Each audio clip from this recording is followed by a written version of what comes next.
많은 분들은 저는 치유를 경험한 적이 있습니다. 뭐 그런 분들도 계시겠지만 또 많은 분들은 글쎄요, 저는 잘 모르겠는데요. 또 어떤 분은 기도했는데 저는 하나님이 안 고쳐주시던데요. 뭐 이런 분들도 계시리라고 생각이 됩니다. 자, 오늘 본문의 말씀을 통해서 또 오늘 성경을 통해서 곰곰이 한번 예수님의 치유 사역에 대해서 우리가 생각해 볼 수 있기를 바랍니다. 자, 일단 오늘 본문에 보면 예수님의 사역을 크게 세 가지로 소개해 주고 있습니다. 무엇인가요? 첫째는 가르침, 두 번째는 하늘나라의 복음을 선포하셨다. 복음 전파사역. 그리고 세 번째가 이제 치유 사역이 소개되고 있습니다. 자, 이 세 가지는 오늘날에 이르기까지 고스란히 교회의 소위 3대 사역이다. 이렇게 일컬어지는 것으로 교회의 중심 사역으로 이어지고 있습니다. 자, 그런데 이 가르침의 중심 내용이 복음의 선포라고 한다면 하늘나라의 복음, 하나님 나라의 복음이죠. 그렇다고 한다면 이 가르침과 치유는 둘이 아니라 하나라고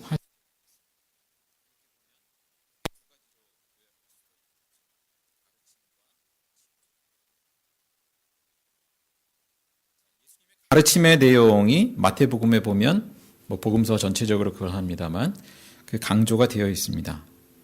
오늘 말씀에 이어지는 5장부터 7장까지는 무슨 내용인가요? 산상수훈이라고 해서 예수님의 가르침이 집중적으로 소개되고 있습니다. 그리고 그 다음 8장부터 또 9장은 또 예수님의 치유 사역이 또 집중적으로 소개되고 있습니다.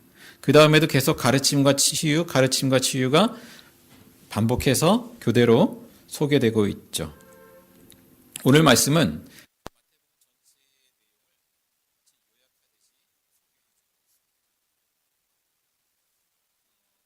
가르침의 내용을 보시면 예수님께서 주로 이제 유대인들을 대상으로 해서 가르치시고 복음을 전파하셨는데 오늘 그 장소를 보면 갈릴리부터 시작하십니다. 갈릴리로부터. 그 앞에 4장 15절에 보면 그런 대목이 있죠. 이방의 갈릴리 이렇게 소개하고 있는데요. 이제 유대인을 대상으로 했지만 결국에는 이방인에게까지 복음이 전파될 것, 또 가르치는 사역이 전해질 것을 암시해 주는 대목이죠. 오늘 본문에 여러 지명들이 나옵니다. 시리아, 데가볼리, 또 요단강 건너편 등등. 이러한 지역들은 또 더더군다나 이방인들이 많이 사는 지역들이죠. 유대인들이 그곳에 가서 살기도 합니다만. 그래서 이러한 지명들이 암시하는 바가 바로 앞으로 복음 전파가 어떻게 이루어질 것인지. 그래서 마태복음은 갈릴리로부터 시작해서 갈릴리로 마치게 되는데요. 맨 마지막에 28장에 보면 갈릴리에서 부활하신 예수님이 모든 민족으로 제자 삼고 가르쳐라. 이런 말씀을 하시죠. 이 가르침의 흐름이 쭉 이어져 있습니다. 그리고 말씀한 대로 8장, 9장 질병과 아픔을 고쳐주시는 기적들이 집중적으로 소개되어 있는데요. 예수님은 여러 모양으로 고난받는, 고통받는 사람들을 품으시고 치유하시죠. 자, 예수님의 사역 중에서 이런 특히 3대 사역이라 일컬어지는 이 사역 중에서 입소문을 가장 빨리 타는 것이 무엇일까요? 치유 사역이겠죠. 그죠? 하나님 나라의 복음을 선포하고 이런 것보다 병을 고쳤다더라. 이 예수님이라는 분이 굉장히 능력을 행하셔서 병을 다 고쳐주시더라. 입소문을 빨리 탔어요. 그 소문이 온 시리아에 퍼졌다고 했습니다. 시리아가 어디입니까? 갈릴리 이제 북쪽 지역, 오늘 터키의 남쪽 지역에 해당하는 그런 지역이죠. 요즘 시리아 지역이 아주 시끌시끌한데요. 당시 유대인들이 많이 흩어져 살았거든요. 그들에게 먼저 소문이 전해지고 아마 그들이 찾아왔을 것이다 라고 짐작해 봅니다. 자, 25절 말씀에도 여러 지방 사람들이 소문을 듣고 환자를 데리고 오든 아니면 이제 스스로 또 소문을 듣고 말씀을 듣기 위해서 오든 그렇게 각지에서 몰려왔습니다. 자, 이처럼 예수님의 치유 이적이 오늘 본문에 보면 굉장히 부각됩니다만, 그러나 우리가 복음서를 읽을 때, 또 오늘 본문에서도 그 예수님의 치유 사건은 그 개별적으로만 생각할 것이 아니라 그 세 가지 사역, 가르치고 하나님 나라의 복음을 전파하시는 그러한 맥락과 그 배경 속에서 우리가 예수님의 치유를 생각할 필요가 있겠습니다. 그것은 별개의 것들이 아니죠. 말하자면 예수님의 가르침에 가르치는 사역을 하실 때 그 주제는 하나님 나라였습니다. 하나님 나라의 복음이었습니다. 그리고 예수님이 치유의 이적을 행하실 때 그것은 그 하나님 나라의 복음이 이미 실제로 임하고 있다는 것을 보여주는 것이죠. 그래서 사실은 전체가 하나입니다. 자, 이러한 것들을 생각해 볼 때 우리가 예수님의 치유 영역은 그 별개로 있는 것이 아니라 그 전체 속에 있구나라는 것. 그리고 오늘 본문의 말씀에 보면 예수님이 치유하신 것이 어떤 것이 있나 이런 걸 생각해 볼 필요가 있겠습니다. 자, 여기 보면 모든 질병과 아픔을 고쳐주셨다 했는데요. 또 사람들이 데리고 온 사람들. 아무래도 이제 겉으로 증세가 드러난 몸이 아픈 사람들. 그러한 사람들이죠. 그리고 한 가지 이제 구별되는 것은 귀신 들린 사람들. 그러니까 질병의 원인이 어떤 다른 요인 이전에 그 영적인 그 귀신 들림의 현상들. 그것을 구분해 주고 있습니다. 예수님은 이제 예수님이 오셨을 때 가장 먼저 그 정체를 밝혀주는, 알아보는 사람이 누구였나요? 귀신 들린 사람이었죠. 예수님이 어떠한 존재다라는 것을. 그래서 예수님은 이 귀신 들린 사람의 경우에는 병 고칠 때도 마찬가지이긴 했습니다만, 이제 귀신을 쫓아내는, 내보내는 그러한 축기를 하셨습니다. 자, 이 모든 치유의 이적들, 하나님 나라가 예수님에게서 도래하고 있다, 이미 도래했다라는 것을 보여주는 사건이죠. 그와 동시에 하나님 나라가 완성될 때 일어날 그 완전한 치유를 먼저 맛보게 하시는 그 종말론적 사건이다, 이렇게 표현하는데요. 그것을 미리 성취하시는 그러한 예수님의 모습을 보여주고 있습니다. 물론 이 예수님의 치유라고 하는 것은 하나님 나라가 완성될 때의 그 치유와는, 완전한 치유와는 차이가 있다고 하겠습니다. 예수님이 병을 고친다 할지라도 어떻습니까? 그 사람 역시 때가 되면 죽는 거 아니에요. 그죠? 그런 면에서 그 완전한 치유, 그 하나님 나라의 완성의 때 이루어지는 그것과는 차이가 있는 것이죠. 자, 예수님께서 이렇게 병을 고쳐주시고 하실 때 예수님의 속마음에는 뭐가 있었을까요? 단지 병이 고침받았다라는 거. 와, 놀랍다. 그것을 넘어서서 하나님 나라의 복음을 그들이 듣고 거기에 응답하고 하나님 나라에 참여하기를 원하시는 것이죠. 자, 그런데 어떻습니까? 예수님의 소식을 듣고 많은 사람들이 몰려왔다고 했는데, 자, 그들 중에서 병이 치유받았을 뿐만 아니라 하나님 나라의 복음에 눈뜬 사람은 얼마나 될까요? 거기에 참여한 사람은 얼마나 될까요? 예수님이 가장 먼저 처음 선포한 소식은 회개하라, 천국이 가까이 왔느니라는 것이었거든요. 그 병 고침 받은 사람들 가운데 정말 심령이 회개하고 그 하나님 나라, 천국에 참여하는 사람은 얼마나 되었을까요?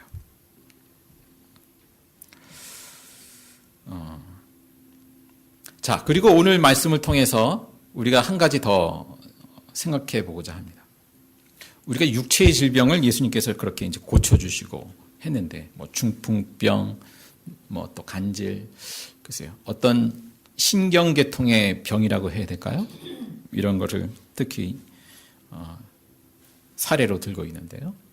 뿐만 아니라 마음의 병도 있지 않습니까? 마음의 병은 예수님께서 어떻게 고쳐주셨을까요? 사람들마다 마음의 병이 있잖아요. 물론 그 환자들 가운데는 사실 그 마음의 병을 복합적으로 가지고 있는 사람들이 대부분, 사실 전부 그렇다라고도 할 수 있겠지요. 그 병을 앓으면서 그때 당시의 문화로는 그 소회를 느끼게 되는, 아, 저 사람은 죄 때문에 그래. 그런 경우라든지 소외를 경험하게 되는 경우들이 많이 있었죠. 근데 예수님께서 그 병을 고쳐주시면서 이 공동체의 일원으로 복귀하게 하십니다. 마음도 치유되게 하시는 과정이죠. 그러나 이 몸을 고침받았다고 해서 그 마음이 다 치유되느냐? 그런 건 아니잖아요. 그건 어느 정도 구분되어야 되죠. 예수님께서는 특별히 건강한 사람이라 할지라도 그 마음의 병을 가질 수 있는데 그것을 어떻게 고쳐주실까? 이미 말씀한 대로 오늘 말씀은 산상수훈의 가르침으로 이어지고 있습니다. 그리고 하나님 나라의 복음을 예수님께서는 선포하셨습니다. 바로 그것을 통해서 우리의 내면을 치유하신다. 이렇게 이해할 수 있을 것입니다. 우리의 내면의 문제, 마음의 병, 하나님께서는 바로 그 가르치시는 하나님의 말씀, 그리고 그 하나님 나라의 복음, 그 복음을 통해서 우리의 내면을 치유하시는 것이죠. 자, 그런데 문제가 하나 있어요. 분명히 하나님의 말씀은 우리를 치유하시는 그 능력이 있는데, 근데 그 말씀 자체를 우리가 거부하게 되더라는 것입니다. 많은 경우에. 왜냐하면 그 바로 마음의 병 때문에. 예를 들어보겠습니다. 우리가 정말 그 아담 이래로 그 품고 있게 되는 것 중에 하나가 이 수치심이라는 것을 예를 들 수 있을 것입니다. 수치심. 이게 어떤 열등감, 죄책감 이런 것이랑 복합적으로 작용하죠. 수치심이라는 것. 이게 긍정적으로 작용한다면 그 하나님 안에서 이제 해결하고 하나님을 향해서 나아가게 하는 기능을 할 수도 있지만, 그러나 이 수치심은 많은 경우에 부정적으로 작용을 하죠. 자신의 부끄러운 영역이 드러나는 것이 두려워서 감추려고 하지 않습니까? 이 수치심을 만회하기 위해서 여러 수단을 통해서 자기 거짓된 나를 형성합니다. 위장을 합니다. 자, 이 수치심이 오히려 다른 사람에게 인정받을 만한 그러한 나로 만들기 위해서 동기부여를 하기도 하죠. 완벽주의를 추구하기도 하고 그러합니다. 자, 그러나 그렇게 완벽주의를 추구하고 또 어떤 성취를 맛보기도 하고 그러면서도 그 안에 있는 수치심은 여전히 그대로 자리하는 경우들이 많이 있죠.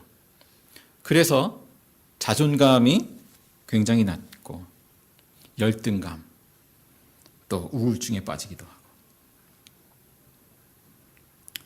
자, 이런 수치심이 어디서부터 비롯될까요? 물론 내가 잘못한 것이 어떤 원인에 대해서 자책하면서 이런 수치심이 자리하기도 하지만 다른 사람으로부터 오는 것이 참 많다라고 여겨집니다. 내가 피해를 입었다라고 할 때에도 그 수치심이 깊이 작용하는 것을 보게 됩니다. 내 잘못이 아닌데도 불구하고 그럴 때도 있죠. 요즘 미투 운동이 많이 벌어지고 있습니다만 그렇게 고백을 하는 사람들의 경우를 보면 자신이 당했다 할지라도 내가 문제지 하면서 그 수치심이 오랫동안 자기를 고통하게 하는 그러한 경우들을 또 많이 보게 되죠. 더 일반적인 원인을 찾아보면 뭐가 있을까요? 부모와의 관계에서 부모로부터 내가 어떤 말을 들었다든지 어떤 행동을 당했다든지 부모로부터 내가 인정받는 경험이 없다든지 그리고 부모의 높은 기대를 내가 채울 수 없다라고 느낄 때 그것이 수치심으로 작용하는 경우들이 있죠. 자, 저와 여러분은 어떻습니까? 부모님과의 관계에서 그러한 것을 경험한 적은 없으신가요? 저도 어릴 적에 기억이 나는 게 하나 있다면 그런 말을 어머님한테서 들었어요. 그 배경, 뭐 때문에 그랬는지는 기억이 안 나는데 어머님이 저한테 그런 말을 하셨어요. 이 맹추야.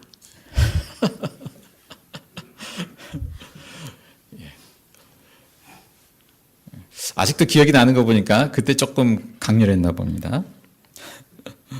제가 어릴 때부터 좀 맹추였습니다. 그러니까 제가 좀 이상하다 싶으면 그래서 그렇구나 생각하시면 되겠습니다. 자, 뭐 그 외의 말은 뭐 딱히 그렇게 기억이 나진 않는 거 보니까 저희 어머니 그래도 훌륭하셨어요. 그 정도니까, 그죠? 근데 이런 게 이제 만약에 이제 반복된다. 또 횟수에 상관없이 어떤 사람은 그게 깊이 작용하고 또 뭐 다 다르겠죠. 그 수치심이 깊은 상처로 남으면 어떻습니까? 그것이 이제 내면으로 막 쌓이면 우울증이 되기도 하고 또 밖으로 표출되면 분노와 어떤 폭력성으로 나타나기도 하고 더 심해지면 이제 뭐 하여튼 중독, 여러 가지 중독의 증세로 빠져들기도 하고 그런 것을 보게 됩니다. 뭐 그 정도로 심하지는 않다 할지라도 이 수치심이라는 것이 우리로 하여금 이 복음, 이 하나님의 말씀을 받아들이는 것을 거부하게 되는, 결과적으로는 내 문을 닫아 걸게 되는 역할을 하는 것이죠. 예수님이 아니라 이 수치심이 우리의 내면을 지배합니다. 하나님은 이 우리 안에 작용하는 이러한 것들을 어떻게 처리하기를 원하시나요? 어떻게 처리하시나요? 자, 그것은 일반적으로 어떤 기적적인 일을 통해서는 아닌 것 같아요. 그러니까 성령께서 정말 놀라운 역사로 우리의 내면을 바꾸어 주실 수도 있지만, 그러나 많은 경우는 그렇지 않다라는 것이죠. 그것은 좀 더 일상적이고 일반적인 과정을 통해서 이루어진다라고 보여집니다. 먼저 우리가 아까도 읽었습니다만 그 사제의 확신 주보에 있는 그 내용을 다시 한번 보시면, 다시 한번 읽어보겠습니다. 우리가 우리 죄를 자백하면 하나님은 신실하시고 의로운 분이셔서 우리 죄를 용서하시고 모든 불의에서 우리를 깨끗하게 해주실 것입니다. 자, 우리 죄를 자백하면 그랬죠? 그러니까 하나님 앞에 우리가 먼저 우리의 죄를, 여기서 이제 죄를 이야기하고 있습니다만 그 죄의 뭐 증세라고 할까요? 그러한 수치심이나 뭐 여러 가지 것들도 같이 포함되는 것이죠. 우리 죄를 자백하면 하나님은 신실하시고 의로우신 분이셔서 용서하시고 또 모든 불의에서 우리를 깨끗하게 해주실 것입니다. 만약에 우리가 수치심도 마찬가지죠. 그것을 우리가 자백하는 것이죠. 하나님 앞에. 자, 또 한 말씀을 찾아 읽어보겠습니다. 야고보서 5장 16절의 말씀입니다.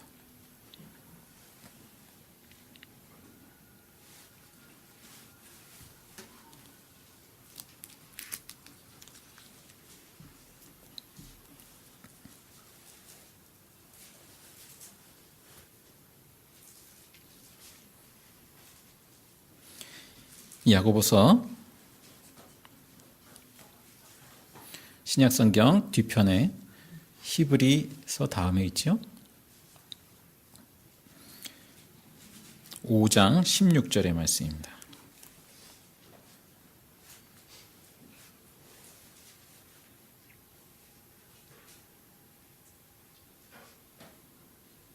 (5장 16절) 함께 읽습니다.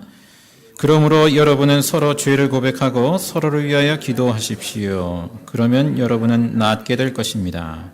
의인이 간절히 비는 기도는 큰 효력을 냅니다. 자, 서로 죄를 고백하고 서로를 위하여 기도하십시오. 그러면 여러분은 낫게 될 것입니다. 자, 여기서 1차적인 맥락은 그 어떤 육체의 질병을 말씀하는 것으로 보입니다만 우리의 내면의 그런 어떤 병도, 아픔도 함께 서로 고백하는 가운데에서 치유하게 하시는 그 역사가 있는 것이죠. 그래서 우리가 첫째는 하나님 앞에, 그리고 둘째는 성도의 사귐 안에서 자신의 내면과 감정을 꺼내어 놓는 것. 내가 수치심이라고 할 때, 그 내가 부끄러워하는 그 영역, 그것을 꺼내어 놓는 것.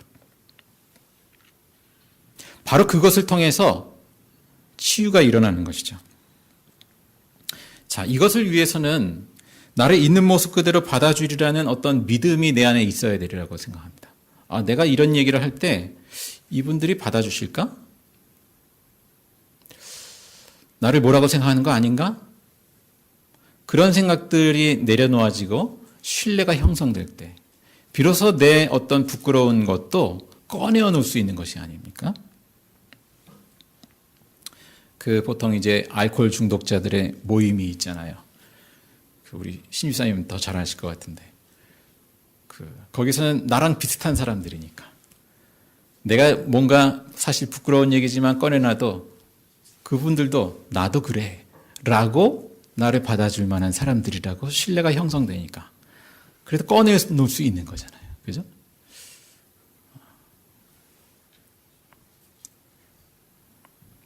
자, 뭐 물론 그렇다고 해서 우리가 뭐 내가 가지고 있는 어떤 그 죄나 부끄러움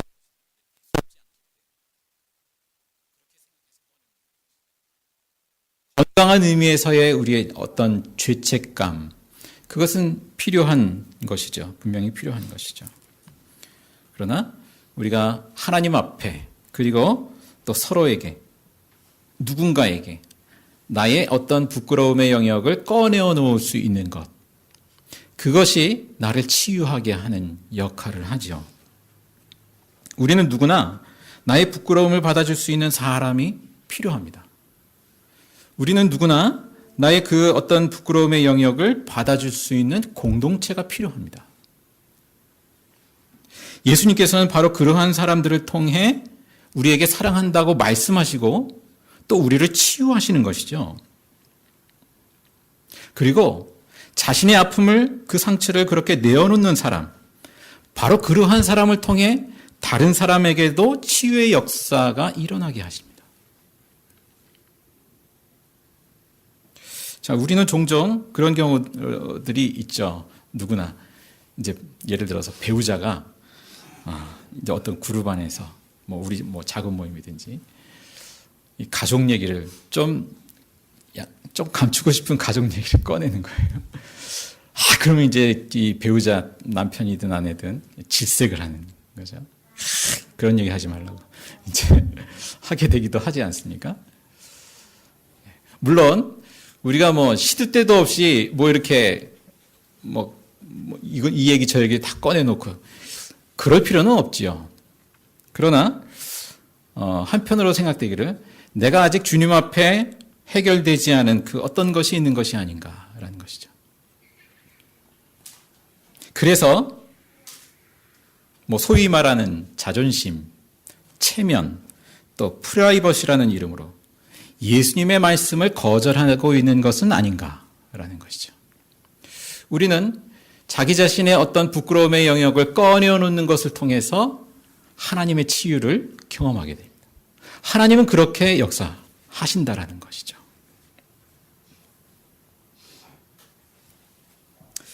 예수님을 나의 구주로 영접한다라는 것, 예수님을 나의 주님으로 영접한다라는 것은 무엇입니까?